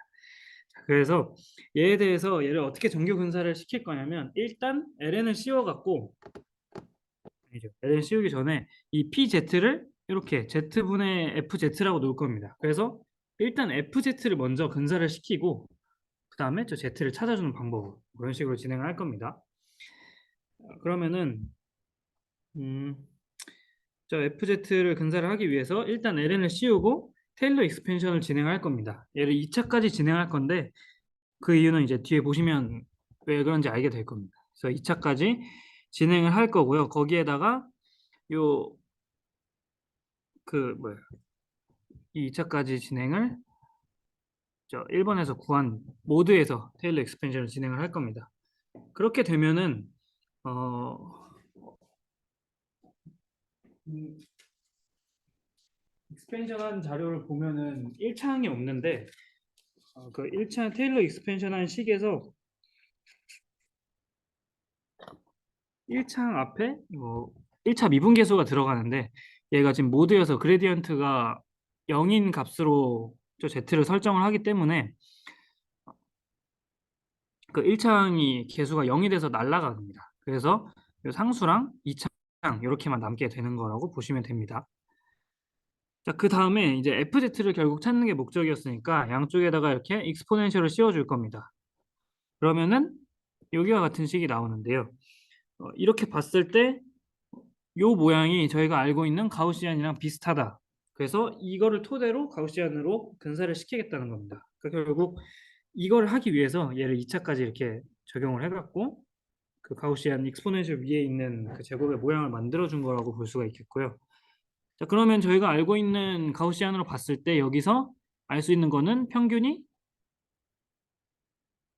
Z0이고 분산이 A분의 1 혹은 뭐 프리시전이 A다. 뭐 이런 식으로 보실 수가 있겠습니다. 그래서 이거를 만족하는 거를 알았으면 이제 나머지 애들은 노멀라이즈 컨스턴트 이 Z 같은 경우는 저희가 가우시안 식을 아니까 그대로 찾을 수가 있고요. 아니면 여기서 바로 적분을 해도 되고요. 그런 식으로 해서 이 컨스턴트도 찾고 위에 이것도 찾았으니까 이제 얘를 이 QZ를 가우시안으로 볼 수 있겠다라는 겁니다. 저 방법론은 이런 식으로 되고요. 정리해서 말하면은 이 모드 Z0를 기준으로 여기에서 뭐 그림이 뭐 에?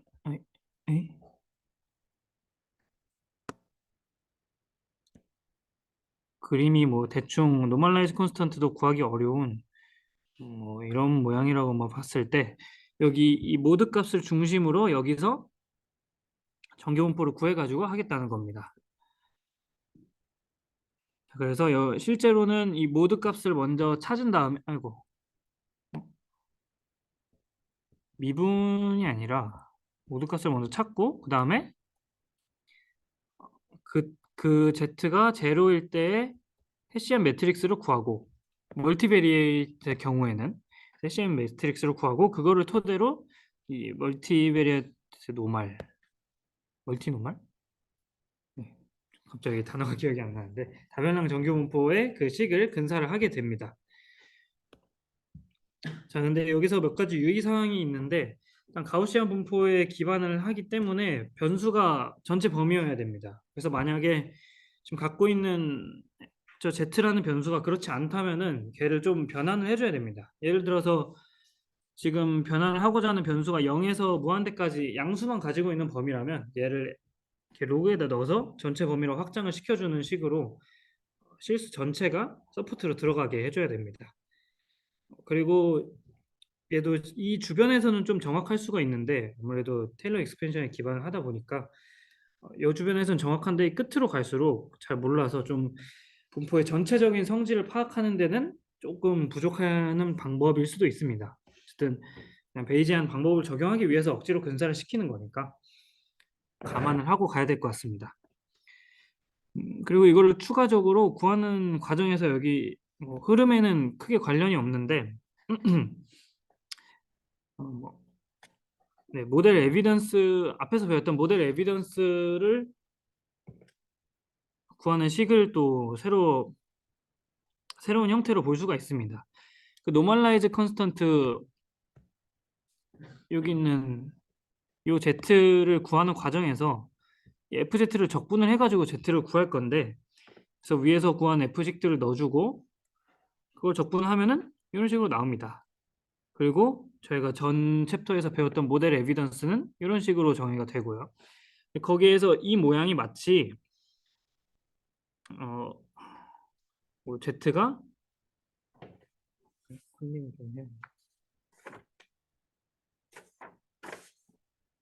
Z가 요 PD 역할을 하고 얘가 이 역할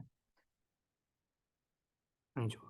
지금 적분식에 있는 거니까 적분 안에 들어가 있는 모양이니까 요 두 개를 합친 게 여기 있는 FZ의 모양.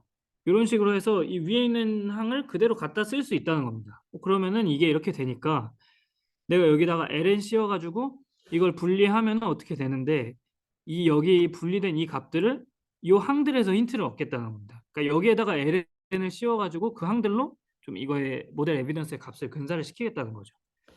자, 그렇게 해주면은 실제로는 요만큼이 LNFZ에 해당하는 내용이 나오고, 왜냐면은 어쨌든 FZ가 약간 포스테리어 느낌으로, 그러니까 Z0에서의 포스테리어 느낌인데 그 모드를 베이지안 방법으로 해서 봤을 때는 이 MAP라고 볼 수가 있기 때문에 두 개 더한 거 ln PT MAP 라이클리우드랑 프라이어가 곱해진 이 형태로 볼 수가 있고요. 그리고 이 뒤에 있는 애들이 여기 있는 요 항을 ln 씌워갖고 분리를 하는 모양이 됩니다. 그래서 이런 식으로 모델 에비던스의 값을 이 항에 근사를 시켜가지고 볼 수도 있다. 그래서 이런 식으로 볼 수도 있다는 건데, 거기에서 추가적으로 요 세 개는 오칸 팩터라고 해서 모델의 복잡도에 대한 페널티를 주는 팩터라고 합니다. 그래서 이런 식으로 줄 수가 있고, 뭐 추가적으로 책에는 여기 있는 거에 좀 더 특수한 조건들 몇 개 주면 이게 그 모델 비교하는 지표 중에 BIC라는 거에 근사가 된다고 하는데, 그 조건이 사실 잘 안 맞는다고 나와 있어서 그냥 내용에는 안 넣습니다. 나중에 내용 읽으실 때 참고만 하시면 될 것 같고요. 그래서 방금 한 내용을 가지고 이제 베이지안 로지스틱 리그레션을 진행을 해보도록 하겠습니다. 로지스틱 리그레션 같은 경우에는 이 라이클리우드가 앞에서 봤듯이 시그모이드 펑션을 하고 있는데, 그러면은 저희가 구해야 되는 그 포스테리어 식에서 라이클리우드가 이 시그모이드 펑션들의 곱이 이렇게 됩니다. 그러면은 나중에 결국 노멀라이즈 컨스턴트도 구해야 되는데, 이 시그모이드 펑션의 프로덕트를 다시 적분을 해서 하는 게 실제로 어렵기 때문에 그래서 이거를 가우시안 방법으로 근사를 시켜서 정규 분포에서 노멀라이즈 컨스턴트를 찾는 그런 방법으로 진행을 할 겁니다. 자, 그래서 말씀드렸다시피 모드 대신에 여기서는 MAP로 대체를 할 거고요. 결국은 어차피 맥시마이즈 한다는 관점에서 비슷하게 볼 수가 있으니까. 그리고 SN이라는 거는 요 정규 분포의 공분산 행렬이 되겠습니다. 그래서 이 로지스틱으로 뭘 할 거냐면 프리딕티브 디스트리뷰션을 구할 건데, 그러니까 지금 있는 이 내가 구한 이 함수에서 새로운 데이터셋이 이렇게 주어졌을 때 얘를 어디로 분류를 할 거냐에 대한 분포입니다. 그래서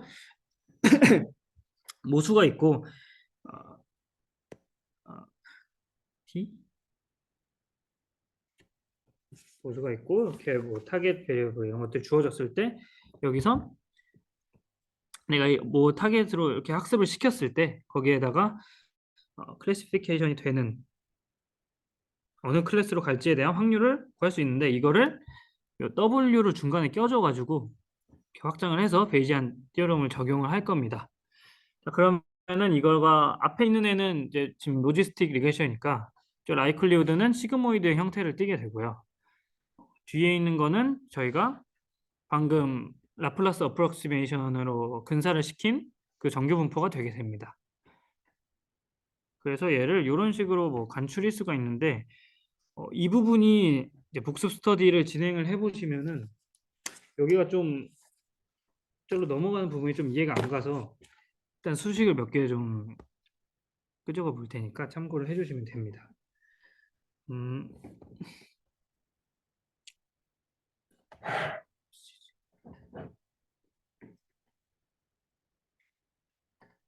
여기서 요 함수를 요 시그모이드 함수를 무슨 델타라는 노테이션을 써가지고 하는데 뭐였지? 디락 델타 펑션? 뭐 이런 새로운 처음 듣는 뭐 그런 말이 나옵니다. 그래서 이렇게 적분 형태로 구성이 되어 있는 함수인데,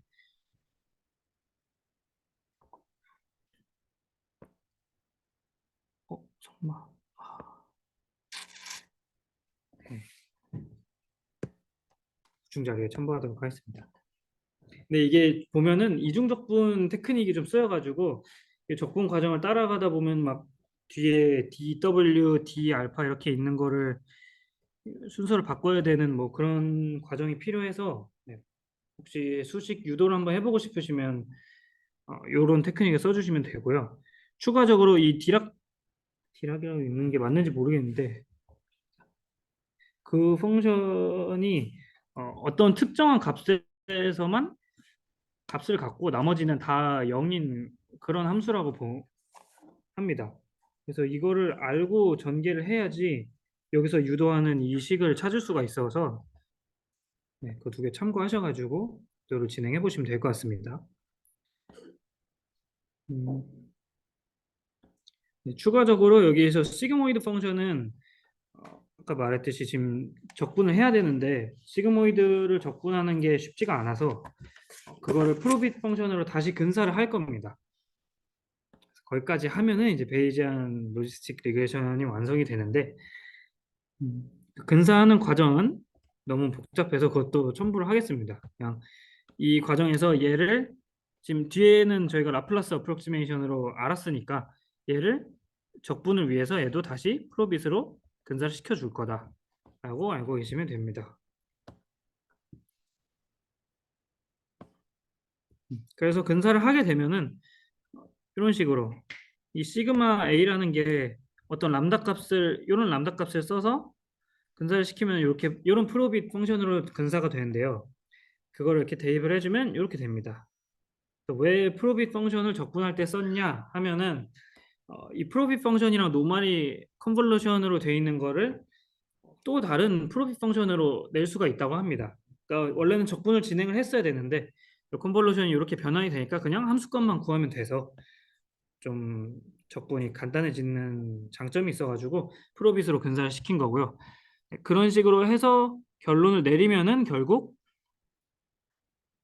포스테리어가 하나의 시그모이드 함수로 근사가 됩니다. 이게 저희가 유도하고자 했던 포스테리어였는데 뭐 것들이 있었고 그게 하나의 시그모이드로 계산이 됩니다. 왜냐하면 이렇게 요거 계산을 위해서 프로빗으로 합쳤고 이 프로빗은 다시 요 방법을 써서 다시 시그모이드로 돌릴 수가 있으니까요. 그래서 결국 이 포스테리어도 이렇게 시그모이드로 근사를 시킬 수가 있다. 그래서 이런 식으로 로지스틱 리그레션을 진행하는 방법이 베이지안 로지스틱 리그레션이라고 합니다. 근데 이제 방금 들으면서 느꼈겠지만 여기가 뭔 소리 하는지 잘 모를 만큼 좀 많이 어려워서 잘 공부를 해보시면 좋을 것 같습니다. 보충 자료도 상세하게 올려놓을 테니까 참고해 주시면 될 것 같습니다. 감사합니다. 질문.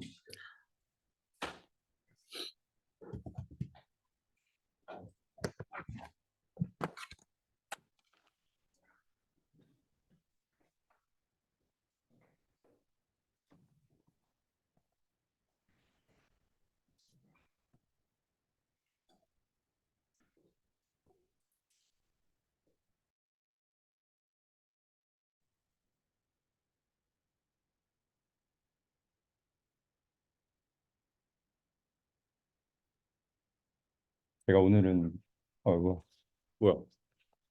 아, 제가 오늘 원래 안 떠들려 했거든요. 시간도 많이 늦어가지고. 근데 이거는 하면은 도움이 될 것 같아서 좀 시간 내서 잠깐만 하겠습니다. 네, 저희 익숙하신 딥러닝 스터디에서 제가 했던 내용인데 저희가 계속 그레디언트 디센트랑 아까 스토캐스틱도 잠깐 언급했잖아요. 그래서 좀 개념 한번 잡으려고 잠깐 가져왔습니다. 제가 쓴 거고 뭐 이제 뭐 p가 여기서는 뭐 어떤 뭐 최적화하는 어떤 변수 값인데 이걸 이제 저희 계속 그레디언트 디센트든 스토캐스틱이든 뭐든 계속 반복해가면서 이걸 찾아가고 싶은 거죠. 그래서 찾아가는 거고 뭐 여러 가지 방법이 있는데 기본적인 알고리즘은 원래 p에다가 이거 로스 펑션인데 여기에 이제 그 감소하는 방향으로 움직여 가지고 계속 찾아가는 그런 방법이 있습니다. 이제 기본적으로는 저희가 그레디언트 디센트 이런 거 계속 했고요. 근데 어쨌든 뭐 여기서 좀 가장 기본적인 방법이다 보니까 단점들이 많이 존재해요. 예를 들어서 이거를 저번에 언급했지만 셋 포인트 이렇게 그레디언트가 0이 되는 점 있으면 이동을 못 하고 그런 게 있어서 보완된 게 이제 이건데 이거 왜 업로드 안 됐을까? 네. 어쨌든 이건데 그래서 아까 스토캐스틱 그레디언트 디센트 얘기가 잠깐 나왔는데 그래서 이게 뭐냐 하면은 저희가 보시면은 아까 이런 점도 있고 그리고 여기 보면 이런 데 있죠. 저희는 가장 낮은 곳을 찾고 싶은데 이런 로컬 미니멈을 빠지면은 얘는 못 나와요. 그 0이 됐으니까 그레디언트가. 그럼 이걸 어떻게 빠져나올 것이냐 해서 뭔가 좀 이동할 때 뭔가 랜덤성이 있으면은 그 좀 벗어날 수 있지 않을까 싶어서 하나의 고안된 게 이게 스토캐스틱 확률적이잖아요. 이게 그 그레디언트 디센트인데 그래서 이 랜덤성은 어디서 오냐 하면은 뭐 방향의 뭐 랜덤성을 그냥 줬을 수도 있지만 여기서 준 방법은 저희가 모든 데이터를 이용해서 이런 로스 펑션을 이렇게 그렸습니다. 이거 이제 x축이나 그 x축, y축은 이제 각각의 파라미터지 데이터하고 관련이 없어요. 그리고 이거 y축은 로스 펑션이고 이렇게 해서 그 데이터를 반영해서 이렇게 로스 펑션을 그렸는데 만약에 저희가 이 모든 데이터를 이용해서 이걸 그렸는데 데이터 중에 일부 데이터만 가져와서 이 로스 펑션을 다시 그리면은 이 개형이 살짝 다르겠죠. 이 똑같은 그림은 아닐 겁니다, 적어도. 그러면은 물론 좀 다르고 최적화된 방향으로 항상 갈 수는 없겠지만 어떤 데이터에서는 이게 로컬 미니멈이 아닐 수도 있고 어떤 데이터에서 이게 아마 0이 아닐 거예요. 뭐 데이터 완전히 다 똑같은 게 아니라면 그러면은 그때 0이 아니니까 탈출할 수가 있겠죠. 그래서 쓰이는 방법이 이제 스토캐스틱 그레디언트 디센트입니다. 그래서 여기 보시면은 이게 배치라 해가지고 이 어떤 데이터를 이 배치 여러 개의 배치로 나눠서 그 계속 한 번씩 계산을 해가지고 이동을 하는 거예요. 그래서 근데 그러다 보니까 좀 짜잘짜잘하게 막 계속 돌아다니는 경향이 있는데 그런 것도 이제 뭐 아래서 모멘텀 뭐 네스트 로그 뭐 애덤 이렇게 하면서 여러 가지를 하는 방법들이 있습니다. 나중에 관심 있으시면 한번은 봐보시면 좋을 것 같아요. 일단 그렇고 그리고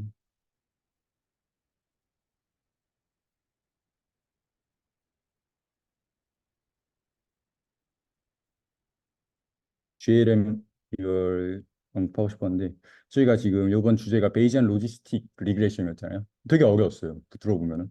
근데 제가 생각했을 때는 베이지안 그 로지스틱 리그레션이라는 어떤 뭐가 있고 사실 이게 되게 단순한 개념인데 여기서 다양한 케이스들 그리고 어떤 뭐 좋은 방법들을 여러 가지를 하다 보니까 이 개념들이 어렵게 느껴진 것 같아요. 근데 사실은 이게 제가 생각했을 때 되게 단순하다고 생각하거든요. 그냥 베이지한 방법을 쓴 거고 저희는 뭐 0 아니면 1로 예측을 하고 싶은 거예요. 그게 가장 기본적인 세팅이고 그럼 이제 어떻게 0 아니면 1 이런 걸 예측을 할 것이냐 하면 꼭 0 아니면 1 아니어도 돼요. 뭐가 됐든 간에 예측을 할 수 있는데 그 어쨌든 제가 이제 일단 지금 제가 잠깐 제가 말하고 싶은 거는 GLM에 대해서 얘기하고 싶었던 건데 아까 잠깐 언급했죠. Generalized Linear 뭐 내부 이렇게 해가지고 자 그럼 이게 뭐 로지스틱 이런 거랑 무슨 상관이냐 하면은 일단 로지스틱이든 뭐든 일단 생각을 안 하고 리그레션만 생각할게요. 그럼 리그레션 하면은 이거 해서 직선 그리죠. 직선 그리는데 아니, 뭔지 모르겠는데 일단 직선을 그려서 뭔가 저희 찾고 싶은 거예요. 근데 저희가 찾고 싶은 게 지금은 어떤 1 아니면 0으로 하고 싶고 뭐 1 아니면 0으로만 가게끔도 뭔가 할 수 있겠지만 보통은 저희가 1 아니면 0으로 하려면은 버널리를 쓴단 말이죠. 그래서 P 이렇게 해서 여기 뭐 P가 뭐 몇 이상이면 1로 가자, 0이 뭐 몇 아래면 0으로 가자 이런 식으로 많이 분류를 했어요. 그럼 이제 저희가 그래서 찾고 싶은 게 뭐냐? 그럼 이제 P가 뭔가 알면은 이거를 잘 뭔가 할 수 있겠죠. 그래서 이제 우리는 P가 찾고 싶다. P가. 근데 P 어떻게 찾을 거야? P 0에서 1 사이 값입니다. 근데 저희가 회귀분석 이런 거 하면은 거의 뭐 기본 세팅 마이너스 무한대에서 무한대. 그럼 이제 0 아니면 1로 뭔가를 그 해야 되는데 이거 안 맞잖아요, 말이. 그래서 어떻게 할 것이냐? 일단은 뭔가 데이터들을 막 이용해서 이 회귀 직선을 추정을 해요.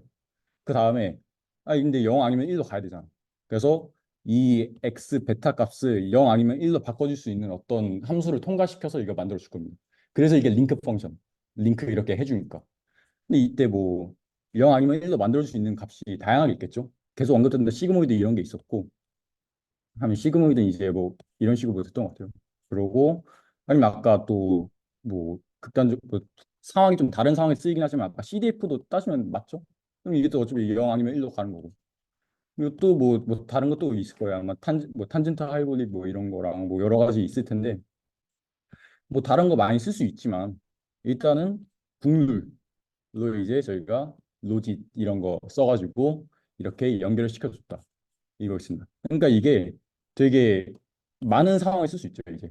왜냐하면은 0 아니면 1, 우리가 저희가 지금 여기서 한 거는 그냥 이거는 원래 하던 거고 0 아니면 1로만 맞춰준 거예요. 그래서 이게 다양한 상황을 쓸 수 있는데 예를 들어서 내가 뭔가를 예측을 하고 싶은데 그 예측 값이 0, 1, 2, 3 하는 어떤 디스크리트한 값으로 하는 뭔가 예측을 하고 싶어요. 그러면 똑같이 x 베타를 하고 그다음에 이렇게 값이 나오는 뭐 분포가 뭐 있을까요? 생각해 보면은 포화성 뭐 그럴 수 있죠, 포화성. 근데 포화성 이제 저희가 뭐 람다라는 걸 썼습니다. 그럼 이제 람다를 이렇게 해주는 거예요. 그 람다를 이렇게 x 베타 뭐 이거 이제 람다는 0 아니면 0에서 뭐 어떤 값이니까 뭐 다른 거 뭐 또 하나 통과시켜 줘야겠죠. 통과시켜 줘서 이렇게 만들어 주면은 이런 값을 또 예측할 수 있는 거고. 뭐 또 이런 거 말고 또 뭐가 있을까요? 0, 2, 3 갑자기 생각이 안 나. 많이 있겠죠, 어쨌든. 그래서 이제 GLM이란 개념이 제가 생각했을 때는 이렇게 생각하면 상당히 쉬운 것 같아서 일부 잠깐 언급을 했습니다. 결국 뭔가 저희가 찾고 싶은 그러니까 인풋 도메인이랑 아웃풋 도메인을 반영을 해서 그럼 이걸 좀 잘 설명할 수 있는 뭔가가 있을까? 근데 저희는 잘 알고 있는 분포를 쓰면 좋으니까 어떤 분포를 갖다 쓰자. 그럼 분포에 어떤 파라미터가 필요하겠지? 그럼 이 파라미터를 이제 x 베타로 추정할 거고 그리고 도메인이 맞아야 되니까 그러니까 그 파라미터 값에 맞게 뭔가 나와야 되니까 거기서 이제 어떤 함수를 통과시켜 주죠. 근데 이제 뭐 링크 펑션 여러 개 뭐 할 수 있겠는데 각각 장단점이 있겠죠. 거기 뭐 선택에 있어서 그렇게 뭐 장단점이 있고 아까 보니까 뭐 프로빗 이런 거는 뭐 아까 뭐 적동이 뭐 잘 된다던가 그런 장점이 있는 것 같아요. 상황도 좀 다른 것 같고 그런 것 같고 음, 네. 그래서 아까 또 제가 좀 생각했을 때 교재가 확실히 어렵잖아요. 근데 좀 쉽게 가도 될 걸 어렵게 하신 거 아닌가라는 생각도 살짝 있는데 이거 여기서도 뭔가 각각 중요한 내용이겠지만 뭔가 큰 흐름을 잡기보다는 하나하나에 너무 빠져 있다는 전 느낌은 들었어요. 이 뭔가 주제가. 근데 이것도 저희가 지금 막 이렇게 했잖아요. 잘 들었는데 결국 이것도 큰 그림을 보면은 어떤 잘하는 뭔가를 찾고 싶은 거죠, 필을. 근데 여기서는 제가 아까 했던 뭔가 그 뭐 링크 해가지고 GLM 찾고 GLM 할 때 이제 뭐 최적화 시켜야 될 테니까 그때 이제 뭐 저희 클로즈드 폼이 없으면은 아까 뭐 그레디언트 디센트, 스토캐스틱 그레디언트 디센트 이런 걸 쓰면서 할 수 있겠지만 여기서는 난 뉴턴 랩스가 쓰고 싶은데 하면서 나 이거 쓰고 싶은데 해서 그럼 이거 좀 알아야 될 텐데 하니까 이런 거 좀 내가 알고 있는 거 갖다 쓸 수 있는데 하면서 이렇게 갖다 쓰고 그렇게 연결 계속 하고 하다 보니까 조금 뭔가 뭐 좋은 건 알겠는데 이게 뭔 소리야 이렇게 좀 빠지는 것 같아요. 그래서 그렇게 큰 흐름을 한번 잡아 놓으면은 좀 베이지안 로지스틱 리그레션 자체가 어렵다고 생각하진 않아서 저는 한번 참고를 하시면은 나중에 학습할 때 도움이 되실 것 같습니다. 네, 여기까지 하겠습니다. 오늘 세션. 세션 오늘 고생하셨고 이만 마무리하겠습니다. 감사합니다.